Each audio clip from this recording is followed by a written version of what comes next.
ಎಲ್ಲೋ hi, ನಾನು ಯಕ್ಷಾರು. ಇವತ್ತಿನ ವಿಡಿಯೋದಲ್ಲಿ ಹೇರ್ ಫಾಲ್ ಕಂಟ್ರೋಲ್ ಮಾಡೋದ್ರ ಬಗ್ಗೆ ಬೆಸ್ಟ್ 5 ಟಿಪ್ಸ್ನ ತಿಳಿಸ್ಕೊಡ್ತೀನಿ.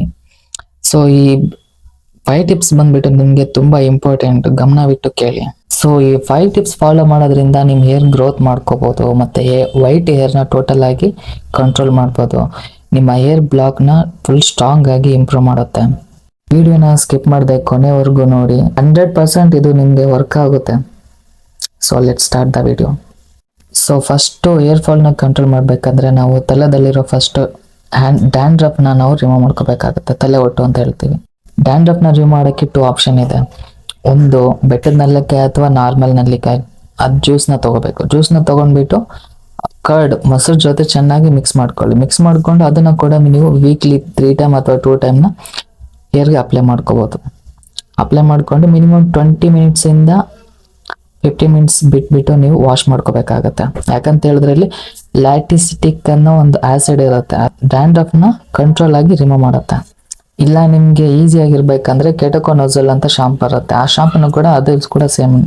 ಮಿನಿಮಮ್ ನೀವು ವೀಕ್ಲಿ ಬಂದ್ಬಿಟ್ಟು 2 ಟೈಮ್ ಅಥವಾ ಮಿನಿಮಮ್ ವಾಶ್ ಮಾಡ್ಕೋಬೇಕು. ವಾಶ್ ಮಾಡ್ಕೊಂಡು ಸೊ ಏರ್ ಫಾಲ್ ಆಗೋಕ್ಕೆ ಮೇನ್ ರೀಸನ್ ಏನಪ್ಪಾ ಅಂತ ಹೇಳಿದ್ರೆ, ಏರ್ ಫಾಲ್ ಆಗೋಕ್ಕೆ ನಮ್ಮ ಬಾಡಿದಲ್ಲಿ ಐರನ್ ತೀರಾ ಕಡಿಮೆ ಆದಾಗ ಏರ್ ಫಾಲ್ ಆಗೋಕ್ಕೆ ಸ್ಟಾರ್ಟ್ ಆಗುತ್ತೆ. ಸೊ ಅದಕ್ಕೆ ಬೆಸ್ಟ್ ಆಗಿ ನಾವು ಪಾಲಕ್ ಮತ್ತೆ ಕ್ಯಾರೆಟ್ ಅನ್ನು ತಗೋಬಹುದು. ಸೊ ಇದನ್ನ ವೀಕ್ಲಿ 3 to 4 ಟೈಮ್ ತಿನ್ನೋದ್ರಿಂದ ವಿಟಮಿನ್ ಎ, ವಿಟಮಿನ್ ಸಿ ಅಂತ ಮತ್ತೆ ನಿಮ್ಗೆ ಐರನ್ಗಳು, ಸೇಬಮ್ ಅಂತ ಇತ್ಯಾದಿ ಆಪ್ಷನ್ ನಿಮ್ಗೆ ಜಾಸ್ತಿ ಇರುತ್ತೆ. ಇದರಿಂದ ನಿಮ್ಗೆ ಏರ್ ಜಾಸ್ತಿ ಡ್ರೈನೆಸ್ ನ ಮತ್ತೆ ಏರ್ ಫಾಲ್ ನ ಫಾಲ್ ಆಗೋದನ್ನ ಕಂಟ್ರೋಲ್ ಮಾಡುತ್ತೆ. ಇದಿಷ್ಟು ನಮ್ಮ ದೇಹದಲ್ಲಿ ಕಾಮನ್ ಆಗಿದೆ. ಆದ್ರೆ ನಮ್ಗೆ vitamin B, vitamin A, vitamin C ಮತ್ತೆ ಆಂಟಿ ಆಕ್ಸಿಡೆಂಟ್ಗಳು ಇವೆಷ್ಟು ಏರ್ ಫಾಲ್ ನ ಕಂಟ್ರೋಲ್ಗೆ ತಗೊಳುತ್ತೆ. ಸಿಂಪಲ್ ಆಗಿ ಹೇಳ್ಬೇಕಂದ್ರೆ ಈ ಕಿಂಗ್ ಆಫ್ ದ ಜಂಗಲ್ ಅಂತ ಹೇಳ್ಬೋದು.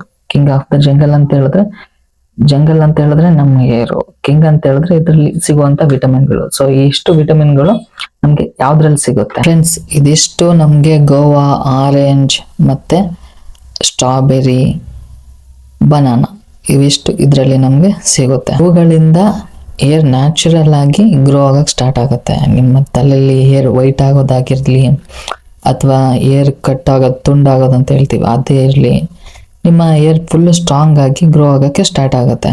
ಹಾಗೆ ಇದು ನಿಮ್ಮ ಹೇರ್ನ ದಪ್ಪವಾಗಿ ಬೆಳೆಯೋಕ್ಕೆ ತುಂಬ ಯೂಸ್ಫುಲ್. ಸೊ ರಿಮೆಂಬರ್, ಜಾಸ್ತಿ ನಿಮಗೆ ಹೇರ್ ಫಾಲ್ ಆಗೋದಿರಲಿ, ಜಾಸ್ತಿ ನಿಮಗೆ ಡ್ಯಾಂಡ್ರಫ್ ಆಗೋದಿರಲಿ ಇದ್ದಾಗ ಜಾಸ್ತಿ ನೀವು ಹಾಟ್ ವಾಟರಲ್ಲಿ ತಲೆ ಸ್ನಾನ ಮಾಡೋದನ್ನ ಅವಾಯ್ಡ್ ಮಾಡಿ. ತಲೆ ಸ್ನಾನ ಮಾಡಿದ್ಮೇಲೆ ಜಾಸ್ತಿ ನೀವು ಹೆಚ್ಚಿಂಗ್ ಮಾಡ್ಕೊಳೋದಾಗ್ಲಿ, ಹೇರ್ ಡ್ರೈ ಮಾಡ್ಕೊಳ್ಳೋದಾಗುತ್ತೆ, ಆ ಥರ ಮಾಡೋಕೆ ಹೋಗ್ಬೇಡಿ. ಹೇರ್ ತುಂಬ ಡ್ಯಾಮೇಜ್ ಆಗುತ್ತೆ. ಡ್ಯಾಮೇಜ್ ಆಗೋದ್ರಿಂದ ನಿಮ್ಮ ಹೇರ್ ಗ್ರೋ ಆಗೋದನ್ನ ಅಲ್ಲೇ ನಿಮಗೆ ಸ್ಟಕ್ ಆಗಿಬಿಡುತ್ತೆ. ಫ್ರೆಂಡ್ಸ್, ಇದಿಷ್ಟು ಅರ್ಥ ಆಗಿದೆ ಅನ್ಕೊಂತೀನಿ ನಿಮಗೆ. ನ್ಯಾಚುರಲ್ ಆಗಿ ಗ್ರೋ ಆಗಿ, ಆಯಿತಾ? ಸೊ ಮೆಡಿಸಿನ್ ತಗೊಳ್ತೀರಲ್ಲ, ಸೊ ಅದ್ರ ಬದಲು ಫಸ್ಟ್ ಇದನ್ನ ಟ್ರೈ ಮಾಡಿ, ಓಕೆನಾ? ದುಡ್ಡುಗಳನ್ನ ಖರ್ಚು ಮಾಡ್ಕೊಳ್ಳೋಕೆ ಹೋಗ್ಬೇಡಿ. ಫಸ್ಟ್ ನ್ಯಾಚುರಲ್ ಆಗಿ ಗ್ರೋ ಆಗಕ್ಕೆ ಟ್ರೈ ಮಾಡಿ, ಓಕೆನಾ? ವಿಡಿಯೋ ಇಷ್ಟ ಆದರೆ ಲೈಕ್ ಮಾಡಿ, ಕಮೆಂಟ್ ಮಾಡಿ, ಶೇರ್ ಮಾಡಿ ನಿಮ್ಮ ಫ್ರೆಂಡ್ಸ್ ಜೊತೆ, ಫ್ಯಾಮಿಲಿ ಜೊತೆ. ಸೊ ಇದೇ ರೀತಿ ಹೊಸ ಕಂಟೆಂಟ್ಗೋಸ್ಕರ ನಮ್ಮ ಚಾನಲ್ನ ಸಬ್ಸ್ಕ್ರೈಬ್ ಮಾಡಿ. Thank you for watching.